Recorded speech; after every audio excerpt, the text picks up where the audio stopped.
Hello and welcome. I'm excited to introduce today's guest, Brian Heller. Brian is the CEO and founder of Fairway Equities and a seasoned real estate investor with an impressive track record in transforming properties into generational wealth. Brian's journey from television production to investment real estate is as dynamic as the projects that he spearheads. With over 300 million in transactions under his belt, Brian has become a trusted expert in apartment building investments, championing a value add strategy that maximizes financial performance. But Brian's expertise extends beyond the boardroom.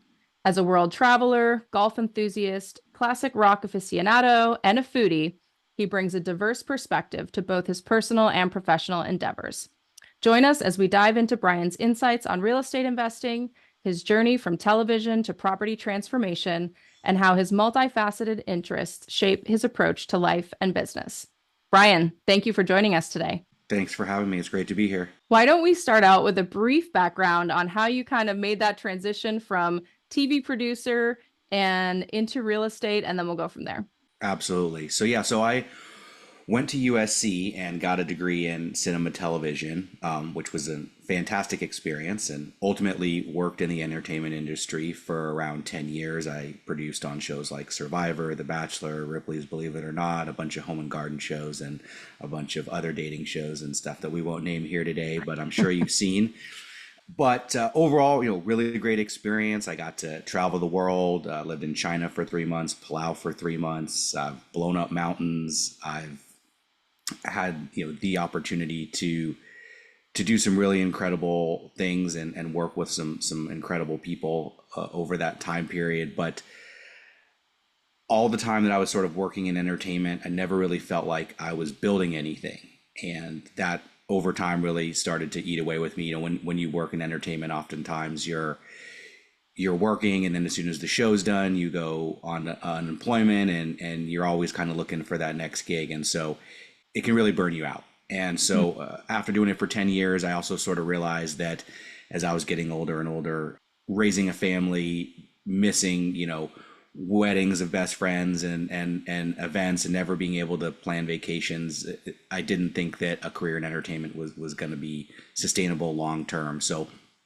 ultimately, one of my best friends had sort of made a similar transition. He was working in a little bit different side of the entertainment industry, but transitioned into real estate, and he really encouraged me to try that route. And so ultimately, I actually got into real estate at rock bottom. March of 2010, I decided to become an apartment broker in the Los Angeles market, and really there was about five of us that all started at the same time period at this boutique brokerage. And of those five, I'm the only person that ultimately made it to their first sale and ultimately continued down the track of real estate. But now that I've been doing it, going on close to 15 years, I'm really happy that I did, and it was a really great choice. I think starting in brokerage was a fantastic place to start. Ultimately from brokerage, I also was able to get some experience sort of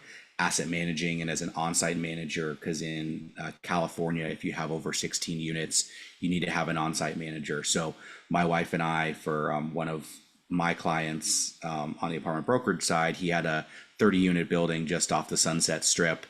And so we managed that building for a little over 6 years, doing everything from collecting rents to managing tenant relations and all that fun stuff. So that was a really great learning experience, opportunity to kind of, see under the hood, I guess, if you will, of the day-to-day operations of what happens in an apartment building. The same drain clogs the first time it rains every year. The trash now, with thanks to Amazon, overflows quite incredibly at Christmas time, and you need extra pickups.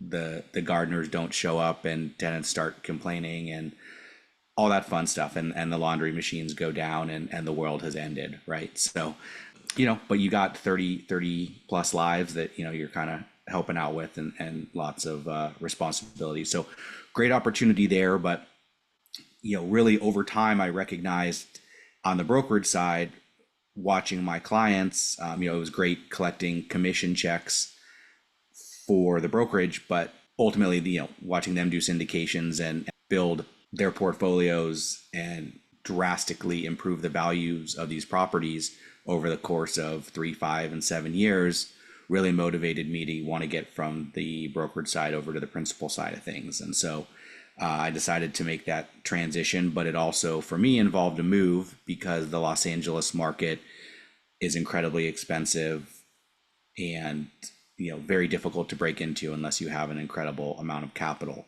Mm-hmm. So for me, that meant moving to Nashville, and I did that about 8 years ago. I've really enjoyed my time being here, and I think I got here at the perfect time. I like to tell people I started the Great Migration, because this was pre-COVID. Uh-huh. That since I've moved here, millions of Californians and They followed your Chicagoans lead. have followed my lead. Yeah, Mm-hmm. exactly. So glad I did it, and getting here when I did gave me the opportunity to get some real estate at some really great prices, and has really helped to show me the power of real estate and cash flow and improving one's life and situation. So since I've been here in Nashville, I've done everything from building houses to getting some land entitled that we sold to one of the largest home builders in America, and doing some apartment syndications as well. So, excited to share more about my experience and stuff with you today. Awesome. I think where I'd like to go with this, given the breadth of experience that you have, is maybe kind of comparing and contrasting some of the opportunities for active real estate investing versus passive real estate investing. So why don't we start with active and just kind of give a quick rundown of like your definition, what is active investing, and maybe share some of the reasons why you like it, reasons why you don't, and then we can kind of talk about an example. Absolutely. Well, I think deciding between active and passive real estate investing is one of the most important decisions that any real estate investor has to make, right? And I think it's something that most real estate investors go through, and we almost always all want to start with active. So active real estate investing, it demands a hands-on approach. So this investment style, it demands direct involvement in the property's business plan, including the acquisition, financing, renovation, tenant relations, and ongoing maintenance. It's an approach that's suited more for those who relish deep involvement in their investment activities and possess the time and the skills to manage properties effectively. Quickly, in contrast, passive real estate investing is much more along the lines of letting someone else, investing in a real estate syndication or a real estate fund, and allowing a general partner or a sponsor to handle all of the heavy lifting while you kind of sit back, relax, and collect checks. So, but to delve a little bit more, into active investing, I think why people start there is it's the most obvious. Like, oh, I know such and such, they bought an investment property and it worked out great. Or they have a friend who's a realtor and they encourage them, oh, why don't you buy a second home or a vacation home or whatever, and you can rent it out when you're not there, et cetera, et cetera. But as people get more and more into it, they really do realize that for most people, or to some degree, it is a second job. Mm-hmm. Everyone thinks that it's going to go easy, but the first time you get a call at 2 in the morning because there's a plumbing leak, and it's always on Christmas Day or your birthday or something like that. Mm-hmm. It's never just on a chill Saturday. But then again, I guess if it was on a chill Saturday, it would no longer be a chill Saturday. So the other reason why people go to that is you don't need any partners. You have 100% control. Potentially you're doing the management, so the expenses are lower and the returns can look or feel higher. And again, you sort of get all the benefits of what you put in. Hopefully you'll get back out, right? You have all the creative control, you have all the decision making power, etc. Again, on paper that sounds great, and I'll sort of talk to you about a story of my first duplex, and thinking, okay, active, I'm going to do everything. I'm going to do everything myself. I've got the time. I do real estate full time. This is great. Well, once I kind of started, by the time I had taken over the property, renovated, dealt with the initial takeover and the fact that really one side of the tenants I had, this was a duplex, if I didn't already say that really couldn't pay the rents. They were a young group of kids, as soon as one of them lost their job, they couldn't pay it. So immediately had to re-tenant, or immediately had a move out very quickly. Decided obviously I was going to remodel the unit. That was always a part of my plan. Started going into that, and I think it was figuring out the floors and all the finishes and all that stuff. It's fun, but it's also it's a lot of work and a lot of stuff to figure out. But I think when it really hit me what a pain in the butt this was when I wanted to just replace this small little dirt patch with some rocks, and I had bought like 4 bags of rocks, and that wasn't enough. So I went back to Home Depot and got 2 more, and then that wasn't enough. And then I had to go back to Home Depot again. And I think by the 3rd time I had gone to Home Depot just to get rocks to fill up this area, and it looked, when I got done with it, it looked fantastic. But then about a month later, weeds started growing through the rocks because I didn't know or realize that I really should have tilled all the dirt and put down a layer on top of it and then done the rocks. And, you can just kind of see that this is a very small example of a headache that, becomes sort of a recurring problem. And then when I was trying to do the leasing, I tried to get cute and do one of these cool new what kind of virtual leasing systems where you put a thing on the door and the tenants can show themselves. And then at the time, this is a while ago, I'm sure the technology's gotten better, but none of it worked properly. And so I basically just ended up having to go and do all the showings and stuff myself, and all the sort of hands-off anonymity and stuff I wanted to keep between the tenants and myself.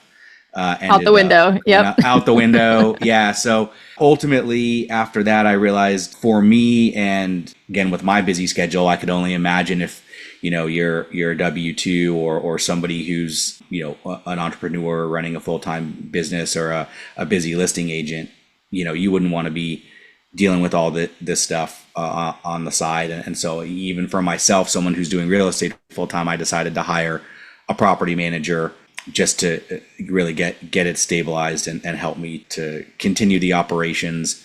It just made more sense, and I was able to find someone that could cost effectively help me save the time and energy that I was expanding. So that's a very sort of simplified version of active investing, but sort of, again, gives you insight into quickly how it can kind of steamroll, like I said, almost into a full-time job without you ever wanting that to happen. Yeah, absolutely. That is so relatable. I just bought a fourplex in November and inherited 3 wonderful tenants. I mean, like, you can't get any luckier than inheriting great tenants, and wanted to turn the 4th unit into a short-term, midterm rental.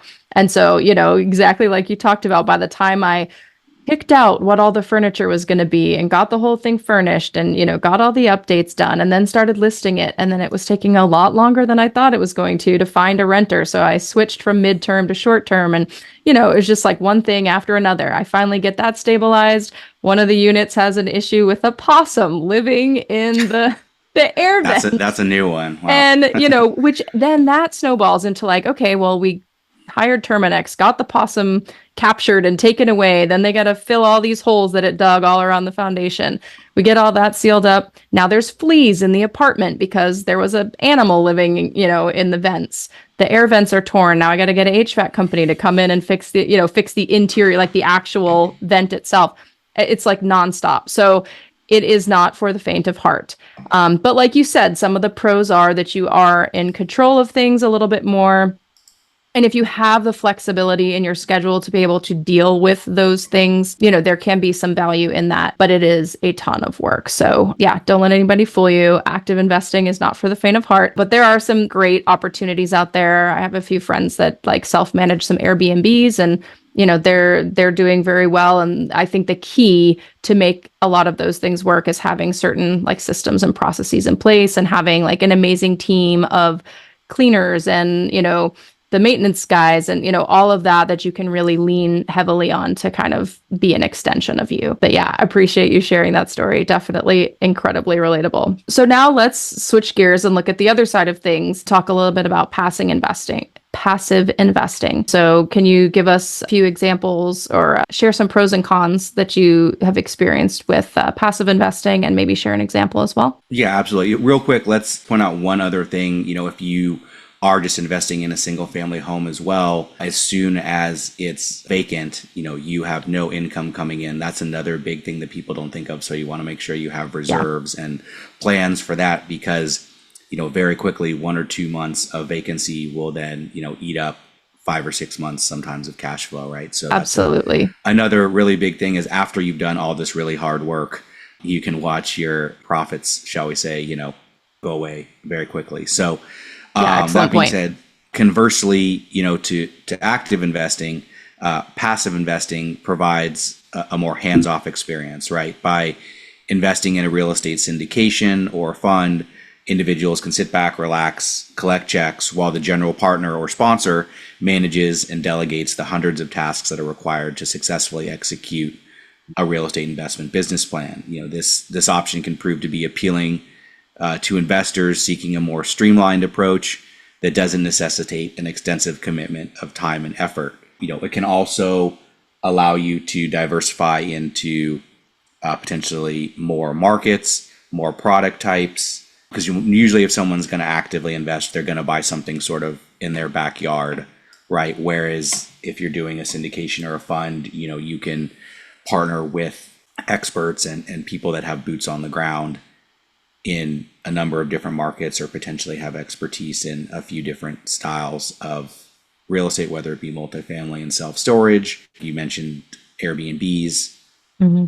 There are hundreds of different ways to make money in real estate. Personally, I prefer the multifamily space. Everyone needs a place to live. We have an extensive housing shortage in this country, and there's a lot of opportunity to force appreciation through value add improvements to properties in the multifamily space, more so, I think, than in many other areas of real estate. Awesome. So, with that, can you share a story, maybe an example of one of your passive investment deals that you've done and some of the, lessons learned, reasons why you love it, anything like that?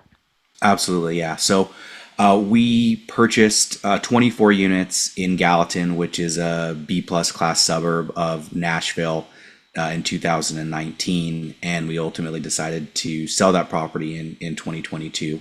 But we brought 17 investors along with us in that property. Most of them live in California or New York. And so this gave them an opportunity to invest in a market like Nashville that, for the past 3 years, ULI has voted the number one market in the world. So Hmm. great opportunity for them to diversify. A lot of them are real estate agents or syndicators themselves in some of these other markets. So again, allows them to get access to, sort of professional expertise and management in other markets. And so ultimately, again, great value add opportunity there. We executed a business plan where we put a new roof on the building. We painted the sort of what I like to call working class brick white to give it that really kind of clean, modern white brick with black finish looks. And then our plan was to remodel all 28 of the units, but COVID happened. And so made it pretty much impossible for us to turn that many units that quickly. Hmm. So ultimately, we remodeled 14 units, but thanks to cap rate compression and generational market conditions, we ultimately we also got a lot of tenants to basically stay, but at very close to what market rents were going to be. Anyways, we had a lot of townhomes in this property, which is something that I love, and those people tend to be very sticky and are willing to pay for that Hmm. additional space, I guess, as you will, especially again during COVID when we were all locked down. And so ultimately, we far exceeded the returns we were hoping to give to our investors. In general, we're always looking for a 15% IRR, which basically means a 15% yearly return, and a 2x equity multiple, which basically means you're going to double your money. And we had originally outlined sort of a 7 to 10 year business plan, because at the time that was kind of a standard syndication. It wasn't until this very recently that people started to expect syndications to go through in 3 to 5 years. That's maybe something we should talk about as well, as that, when you're passively investing, there is a little bit of a longer timeline, and the money is illiquid and locked up, which is a little bit different than the stock market. But that's also part of the reason why you're getting some of these outsized returns, right? So in general, like I said, we're looking to deliver a 15 IRR and a 2x. Well, on this project, we were able to deliver a 40 IRR and a 2.43x. So that would mean that if you had invested $100,000, you would get back $243,000. So you got back your original 100 plus another 143. So I don't know too many people that are doing that in the stock market. I don't know too many people that are doing that with a single family house on their own. That's the benefit of everyone pooling their money together and being able to buy a larger property than what one might be able to buy on their own. And you can see the power of having, we had great professional management. My partner and I asset managed it, and we were able to successfully deliver returns to our investors over a very short period of time that proved to be a really strong opportunity for them with very little involvement. And we provide great communication to make sure they're always aware of what's going on in terms of improvement projects, where rents are at, what our thoughts are on basically anything to do with the business plan and where it's going. Awesome. I love that. So basically, like in 3 years, you guys executed better than what you thought it was going to take you like 7 to 10 years to execute. 100%. Fantastic. Yeah. Fantastic. So with that, maybe let's talk just a little bit more about like finding teams to invest with. So if somebody's interested in, being a passive investor, what are some of the things that they should be looking for, or some of the questions that they should be asking? Because really that's where the active work comes in upfront, right? Is to figure out like, what makes a deal a good deal? What makes a team a good team? What would you recommend for them in terms of like where to start with that?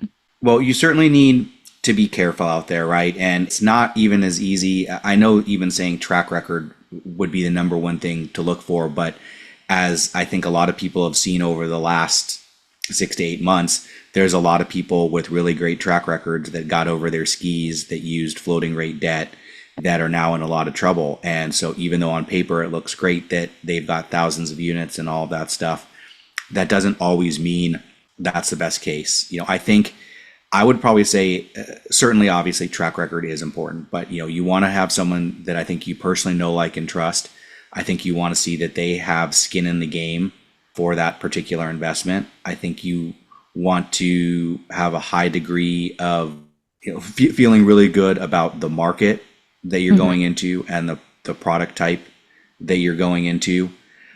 I think looking at the realisticness of their numbers is really important, right? I mean, I see a lot of people all the time that the most important number being probably exit cap rate, right? If you fudge your exit cap rate, you could make any deal work and any deal look good, right? So really understanding that that's in line with normally I would say historical norms, but we're going through a period right now, sort of a reset, right? Where if interest rates are going to sit sort of at this historical 6%, then a 4 cap and a 5 cap in some of these markets are no longer going to work. And I'll give you an example. What I'm about to say, there are people that will probably fall out of their chair, but when I started in Los Angeles in 2010, sort of down cycle part of the market, people were picking up properties in Los Angeles at a 7 cap and an 8 cap, depending on if they were buying,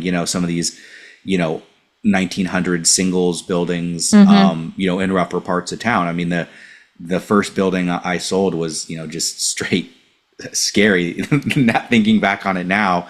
And over the past few years, Los Angeles has been a, 3 and 4 cap market. But going back to that, I mean, you want to make sure, like I said, if I put in right now that I'm going to sell a deal that I buy today at a 4.5 cap or a 5 cap, I mean, it's going to look great on paper, but is that really going to happen? Is that realistic? Is that realistic? Yeah. So those are, key things. Like I said, I mean, like, market, product type, unit mix. Like I said, I much prefer townhomes or 2 bedrooms to a building that's all singles, or even a building that just has all the same unit type, unless it is all townhomes or all maybe like 2 bedrooms. But you want to have some, diversity, I think, of product type usually within the property. Yeah, I think those are probably some pretty important things.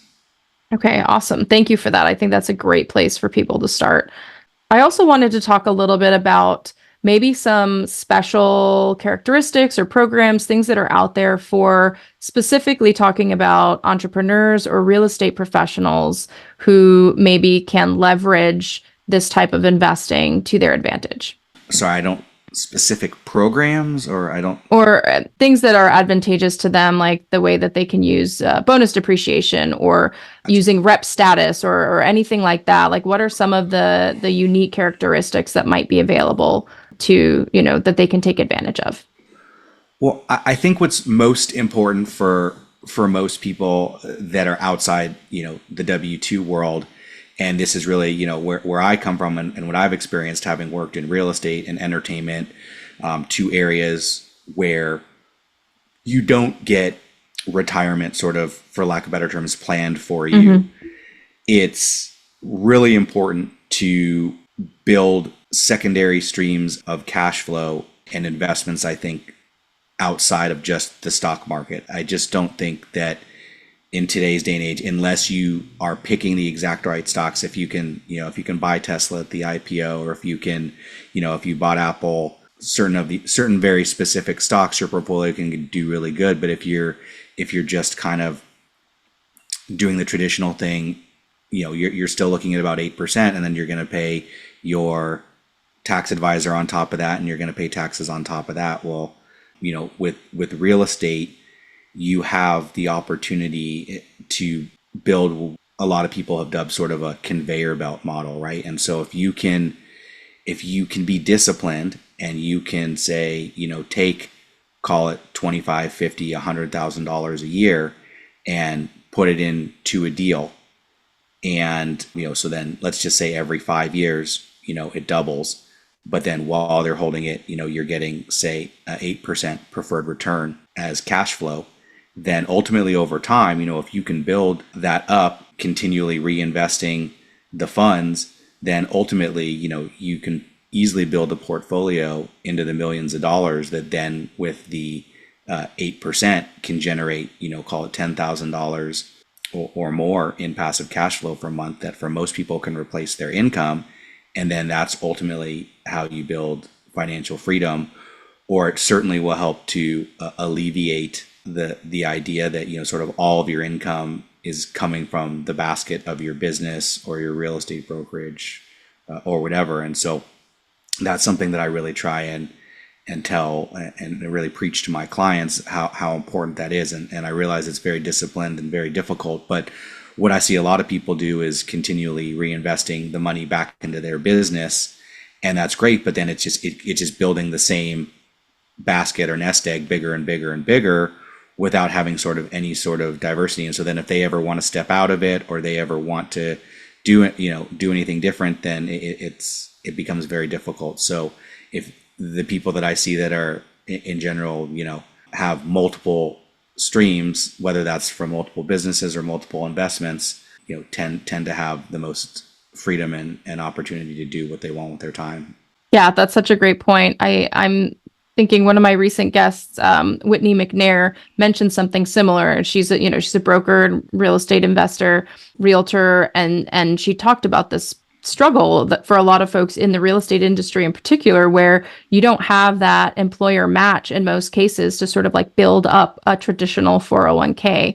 And so really taking that into your own hands and being proactive in setting up this conveyor belt, I think that's such a beautiful, like, illustrative way to explain, where whether it's once a quarter or once a year, you're taking that chunk of cash and you're putting it on the conveyor belt, and you just keep putting it on there, keep putting it on there. And then as they all fall off, you take those larger chunks of money and you put it back on, and you kind of rinse and repeat. And you go through that cycle, 2 or 3 times, where everything that you put on, you let it fall off, and then you take it and you put it back on. And all of a sudden you're working with, 3, 4, 5 times the amount of money that you started with as it starts to compound. And you can really build quite a nest egg for the future, totally separate from your active business. So that's such an important point for those out there who are entrepreneurs, that like you really have to be proactive in planning for the future. And, like you said, not kind of having all your eggs in one basket where it's great to build your business, but if you reinvest everything into your business and that business is still a job, especially if it's a business that requires you in order for it to run, it becomes very difficult to step back and actually move on to that sort of like long-term financial freedom vision. Yeah, and then, again, going back to the active versus passive, right? If you do the active, you've just given yourself a second job. Mm-hmm. So you have to really decide, is that what you want, or is it the cash flow that you want? And if that's the case, potentially looking at investing more passively is a much cleaner path.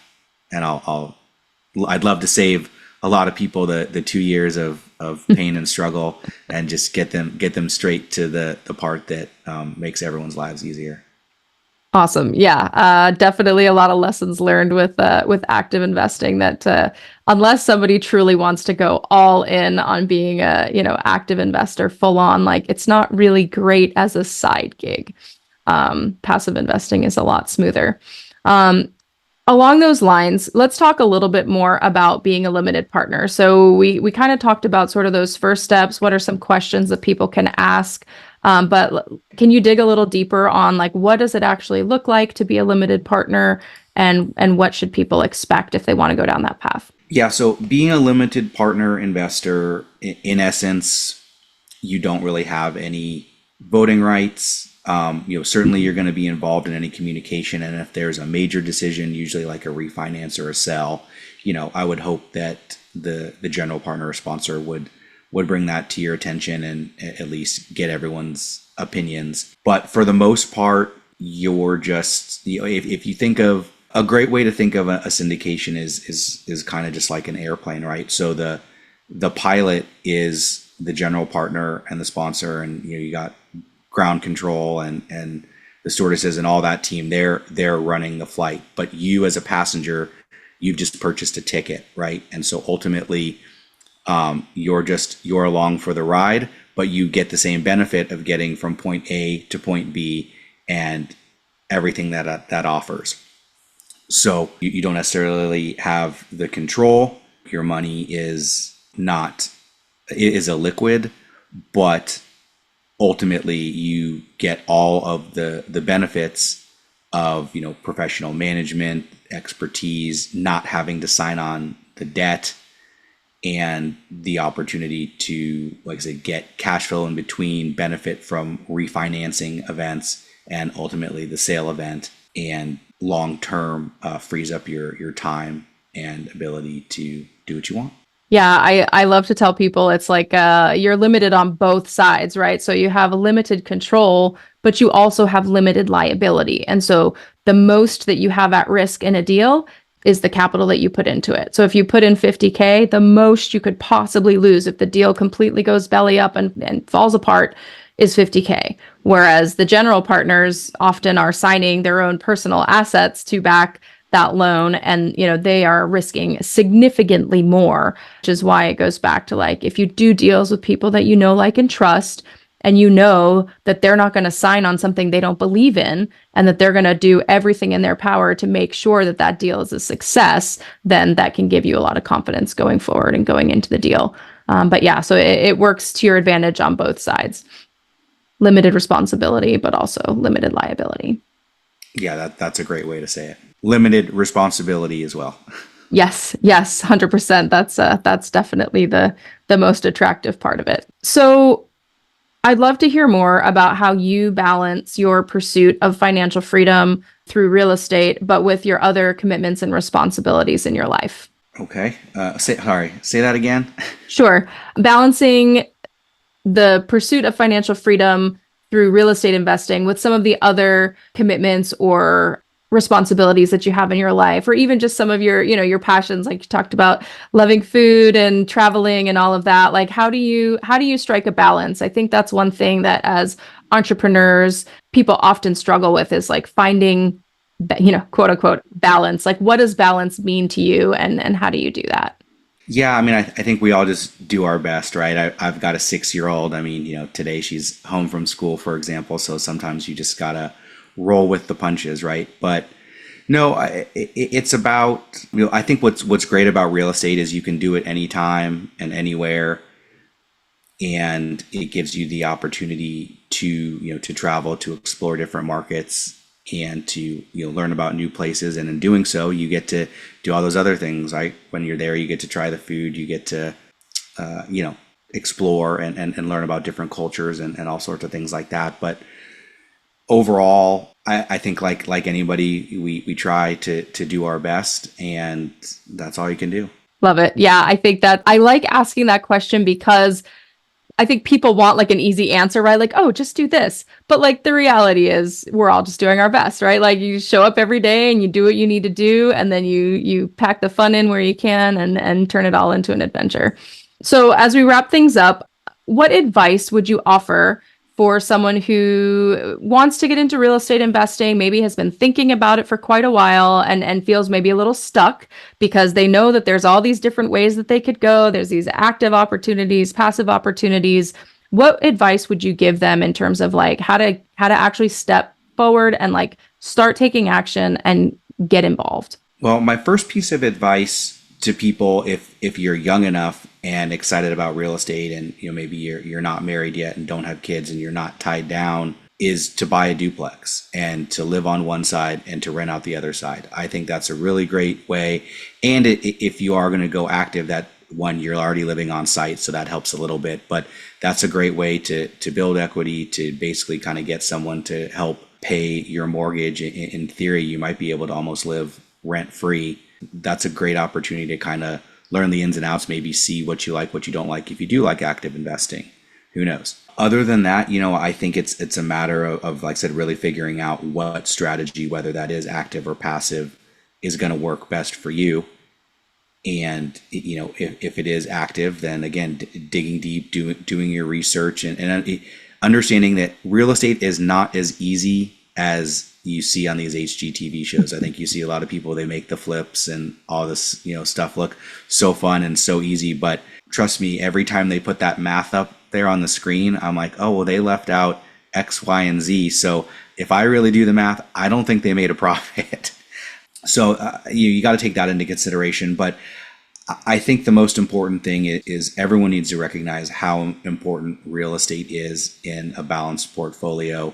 I think I recently posted an article about how, the pension funds, if you look at their allocations, we've been told for years, it needs to be 60-40 or whatever, like stocks and bonds, right? Well, when you look at the pension funds and the big dogs and the hedge funds of the world, they're like 30-30-30 with, 30 being real estate, 30 being, bonds and maybe other fixed income, and 30 being stocks, right? So if that's what they're doing and they've got to pay back millions of people, that's probably a pretty good strategy for you and your family. And so just making sure that you have some real estate in your portfolio, and by doing so passively, that's something that I think benefits a lot more people than they realize. And so taking the time, get educated. There's a lot of resources out there, including on my website and a number of other places where you can learn and better understand what you're getting yourself into. And I think once you get that comfort level and finding operators that you work well with, you can be very successful. Awesome. Brian, thank you so much for your time and for joining us today. I really appreciate your insights on how we can leverage real estate as a tool to build wealth and achieve financial freedom. What is the best way for our guests to connect with you if they'd like to continue to follow your journey?